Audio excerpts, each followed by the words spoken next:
Hello everyone. Today we will learn about stick diagrams in VLSI.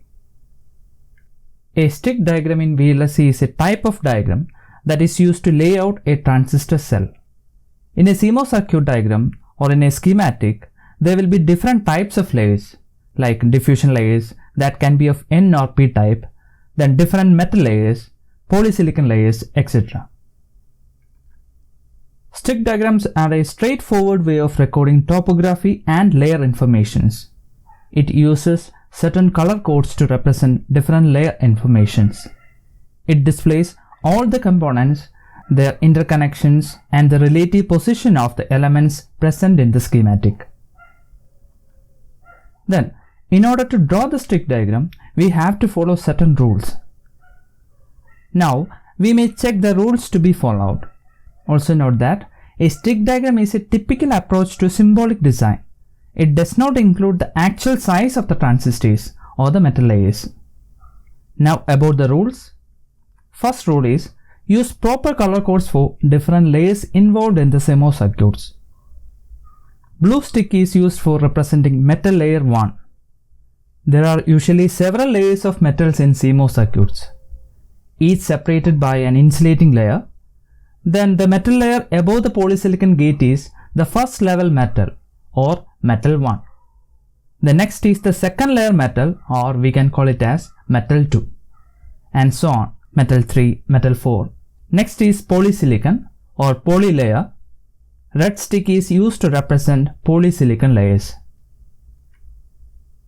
Then green stick for N diffusion layers, yellow stick for P diffusion layers. And whenever there is a contact between different layers, we will put black solid circle at the points of interconnects. Next, representation of pull-up networks and pull-down networks. Pull-up networks are implemented using PMOS.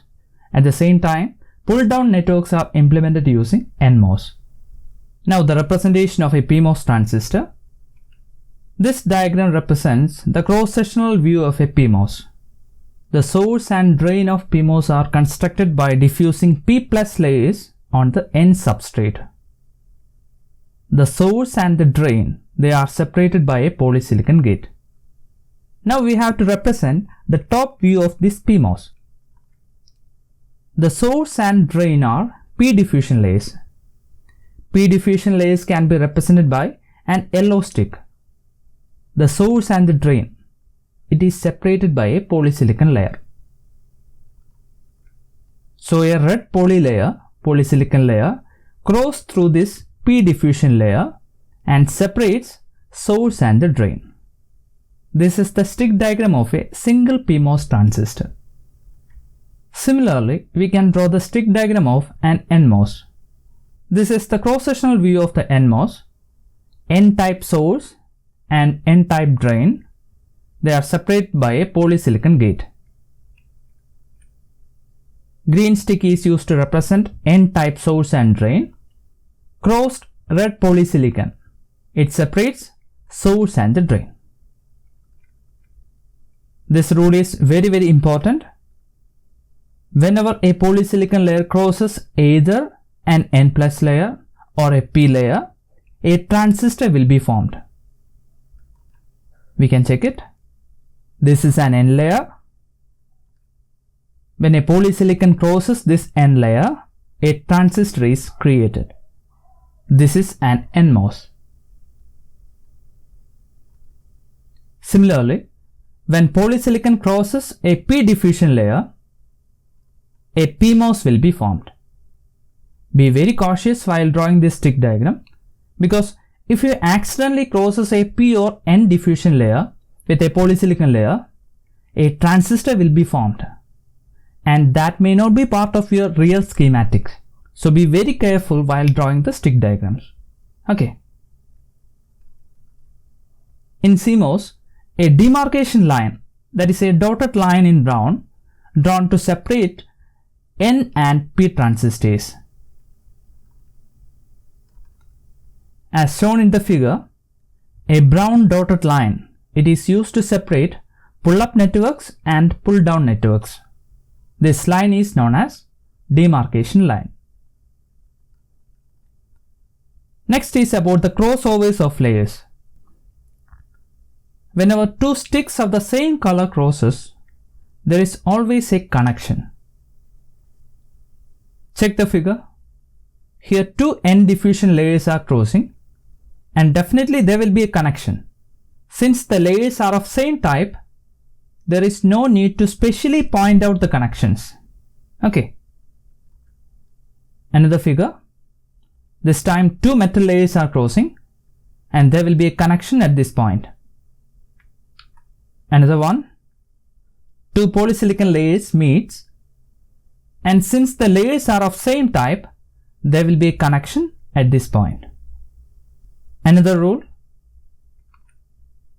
When two sticks of different colors meet or cross, there will not be any implied connection. For example, here a polysilicon layer is being crossed over a metal layer. Since the layers are of different types, there will not be any connection at this point. Check other figures. Even though the layers are being crossed, there will not be any contacts between the layers because the crossed layers are of different types. But a connection can be established explicitly using a black circle. For example, if you want to make a connection between two different layers, put a small black circle at the interface or at the junction.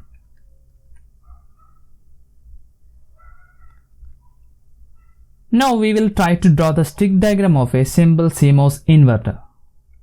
This is the schematic of a CMOS inverter. Here is PMOS and this is NMOS. The source of the PMOS is connected to the VDD and the source of the NMOS is connected to the VSS or ground. Gates of the PMOS and NMOS are shorted and input is applied. Drains of PMOS and NMOS, they are connected together and we will get the output from this point. Okay. Now we can start drawing the stick diagram. Start with VDD and ground rail, power line and ground layer. It can be represented with metal layers, that is blue sticks. Please note, provide sufficient space between these two layers because we have to include the components between these two lines.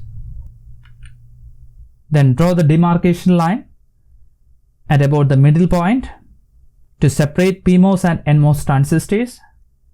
Just above this demarcation line, we can draw the PMOS transistors. Draw a P diffusion layer in order to represent the source and drain of PMOS. A red poly layer, it is crossed over the P diffusion layer to make it a PMOS transistor. Just beneath the demarcation line, we can draw the NMOS transistor. A red poly layer is crossed over given N diffusion layer to represent an NMOS transistor. Now mark the source and drain of the transistors. As shown in the schematic, source of PMOS is connected to the VDD. So extend source to the VDD metal layer. Since the source is P layer, that is yellow in color, the yellow stick can be extended to the VDD metal layer and put a black circle to explicitly make a contact. Now the source of NMOS can be extended to the ground rail as shown in the schematic and make a contact. Try to remember the rule. Whenever we need to make a contact between two different layers, form a cross or a junction and put a small black circle. Okay. Now check the schematic. The gates of the PMOS and NMOS, they are shorted and providing the input. So by extending the gates, that is the polysilicon layer, red layer, we can short the gates and mark the input A. Please note, since we are making contact with the same layer, here there is no need to put black circle to represent the contact. Okay. Now we have to short the drains of the transistors and take the output. Since we have to connect two different layers, that is p-type drain of PMOS and n-type drain of NMOS, we may use a metal layer to short the drains and place the contact points. Now the stick diagram is almost complete. Extend the metal line and mark the output capital Q. The same schematic may be mapped differently by placing the position of layers differently. Okay. Now we can pause the video and identify the differences. Both the stick diagrams are correct. When the transistor count increases, the schematic may change. The stick diagrams will become more and more complex. And the effectiveness of stick diagrams, it will be based on the number of crossovers, contacts, and the layout area. In order to find a common path for NMOS and PMOS, we need to find a common Euler's path.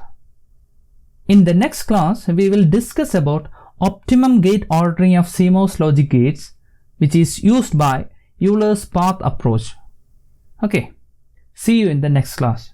Thank you.